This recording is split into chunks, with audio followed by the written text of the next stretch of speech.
very... I don't know how this is going to sound. It sound weird to say kind of down to earth. His mother, I've met the Queen a few times, and they've got very similar traits. Very approachable. The Queen was very approachable, and the King is very approachable. You know, I mean, there's people around them to say maybe don't do that. To look after. But they'll invite you in. That's the difference. Those people are there to do their job, but they will invite you in. And the King is very interested in talking to people. As I've said before, he wants knowledge, and you're going to get knowledge from people. That's where you're going to find out things. And there's a huge curiosity there, isn't there, always? He's curious to know. Privileged background, may not have experienced some of the things, but he's curious to know. What qualities do you think that will give him as a king? Well, I think just that big interest in people. That's, again, if I married the two, his mother and the King, the two people are really interested in people. And the world, you know, we have to talk about the environment, we have to talk about places, we have to talk about structure and stuff like that. But the world is really about people. And that's what the King is interested in, people. What are those moments like for you, though, Joan, when you're getting an MBE or a CBE and you're actually being honoured for your professional life and the services to music and the community? It's a bit weird, actually. It's a bit weird. You kind of think, really, have I done enough? But, you know, I accept it, and it's quite nice. I bet it's something you're very proud of as well. I'm very proud of it. And I'm very proud that the King, when he was Prince Charles, who gave me the MBE, I was really chuffed. There you go. Really special. Fantastic. Absolutely fantastic. Well, lovely to hear your experiences as well. Thank you. Yeah, thanks for coming and sharing Thank those. you.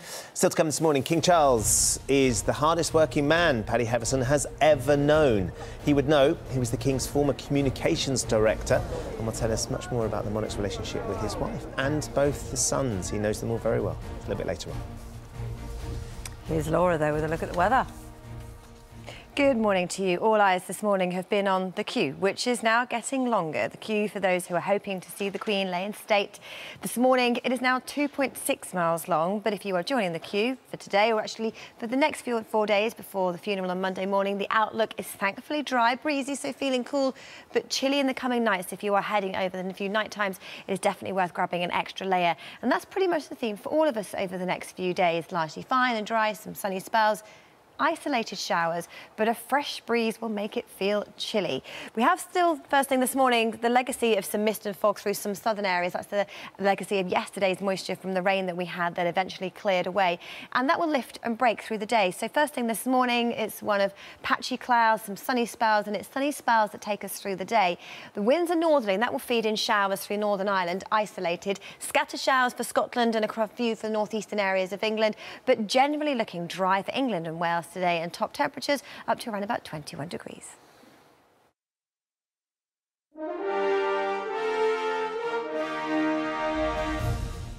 Good morning, Britain. Lining up to say farewell to Her Majesty. Mourners pay an emotional goodbye to the Queen as she lies in state ahead of her funeral on Monday. Hundreds of thousands of people are expected to pay their respects over the coming days, with queues currently stretching for over 2.5 miles. Queen Elizabeth's coffin left Buckingham Palace for the final time, escorted by her children and grandchildren in a historic procession through the streets of London. The 4 members of the royal family, including Princes William and Harry and their wives Kate and Meghan, gathered as her coffin was placed in Westminster Hall. Thursday, 15th of September 2022, live from Television Centre in London. This is Good Morning Britain with Ben Shepherd and Kate Garraway.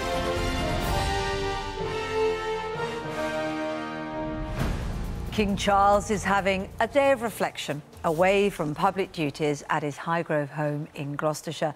And it follows the momentous events that we've all been witnessing over the last week, leading up to the Queen now lying in state at the Palace of Westminster. In historic scenes, thousands of people have been filing past her coffin throughout the night. That will continue for 24 hours a day until 6:30 on Monday morning.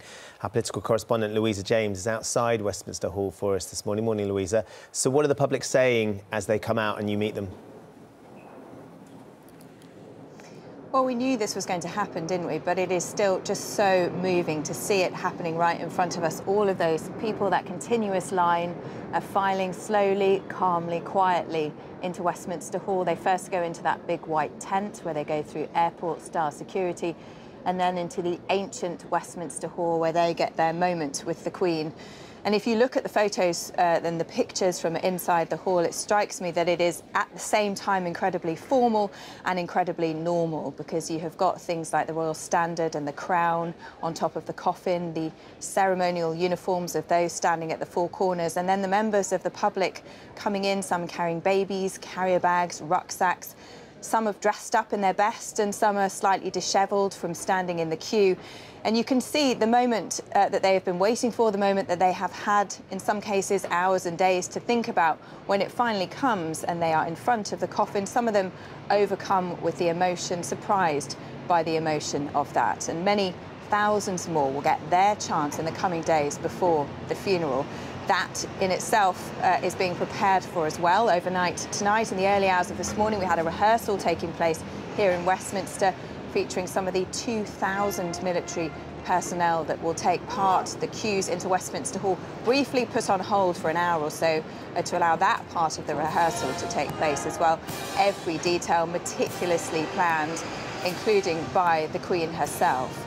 King Charles will, of course, be front and centre of that funeral, and so he is taking some time to rest in private today. He has had so many roles to play over the last week or so, leading the country in grief, but also as the head of a grieving family, as a son and a father and a grandfather himself. It must have taken such strength and stamina to keep himself going over that time, and I think we have seen the mask slip on a few occasions, including yesterday during that procession and that service inside Westminster Hall, when you could see the grief and the emotion and the exhaustion break through on his face. And so he will take some moments to himself today, but perhaps he will take comfort that he has handed over his mother to the care of the public, and for the next few days she will never be alone. They had queued for hours, some even for days and nights, for a few seconds with their Queen.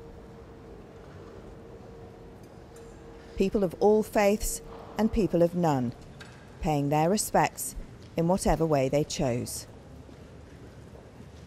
It just hits you, you know, it really is, really was quite emotional. It was very moving, yes. The Queen obviously had reigned for a long time, and I'd met her when I was a young kid. And to see the coffin was really, really moving. I had to hold back tears, actually.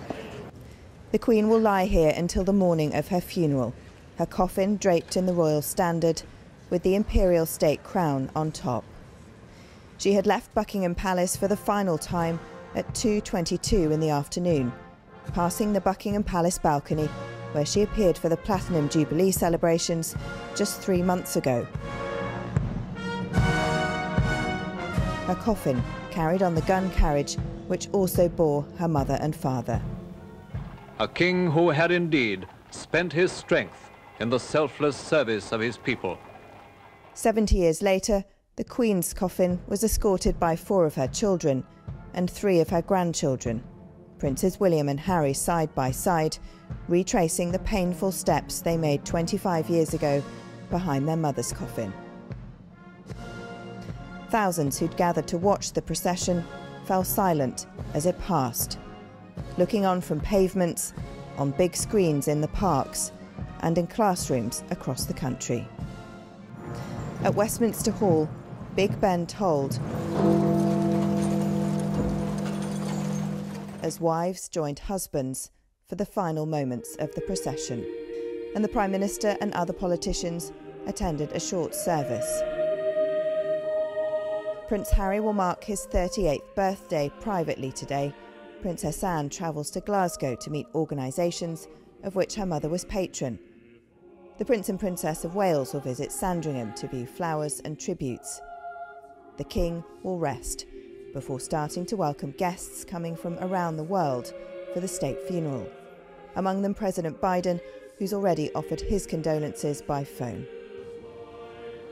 And the Queen has been handed over to her public for their final farewells.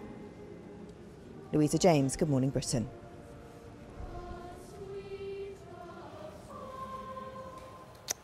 Well, the atmosphere inside Westminster Hall is described as sombre and dignified. It's almost completely silent, with those guards standing vigil around the Queen's coffin. Jonathan Swain is at Victoria Tower Gardens next to Parliament. So, Jonathan, it does appear so solemn, moving queue but slow, and yet outside the queue where you are does seem to be moving faster than expected, doesn't it? It's Kate Morning. Yeah, remarkable and very moving scenes that Louise has been talking about there from actually inside the Palace of Westminster. But some good news for people who do want to pay their respects. We are just right next to the Palace of Westminster this morning, right next to the River Thames. And there's some good news about the queue, because the wait, I've been told, to get to this particular section is about